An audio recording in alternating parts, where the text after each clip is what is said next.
you have still not faced the impossibility of agnosticism when it comes to meaning and purpose in life, the value of a human life, ethics, and life after death.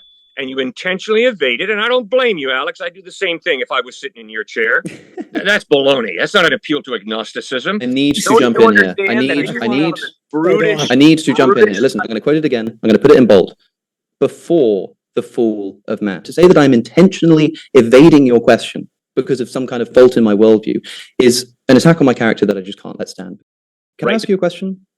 We've spoken about God inflicting suffering on animals, as it gets a bit complicated because, like you say, the genre of the text is important. There could be room for things like hyperbole, whatever. But the example that I gave in my opening, I said it was a direct question and it hasn't been answered, and that's due to the sake of time, of course. But I want to give you the opportunity now.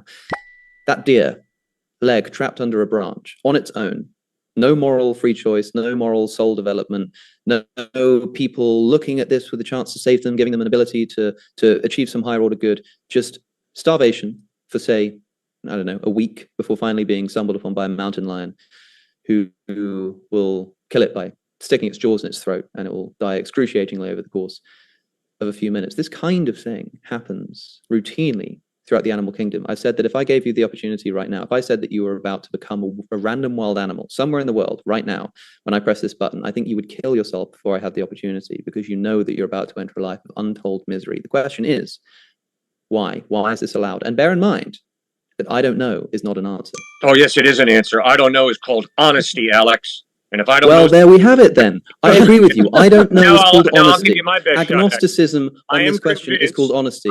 We don't know. You don't know. I don't know. Unfair, messed up world. That deer is not born into the Garden of Eden. And because we are born into an unfair, messed up world, I've got a bigger concern than the deer. I've got the concern of my niece who died at the age of 7 in a horrible car wreck. I have a bigger concern, Alex. I have the concern of my nephew who was born with spina bifida. I have a bigger concern, Alex, and that's my younger sister who was born with brain damage and had to go through special ed. We are all born, the deer, the human being, all of us are born into a cursed, unmet, unfair world. Not because God created it that way, but because we human beings told God to take a hike, and Lucifer told God to take a hike. And when God steps back, chaos erupts. Now, the real question is there a solution?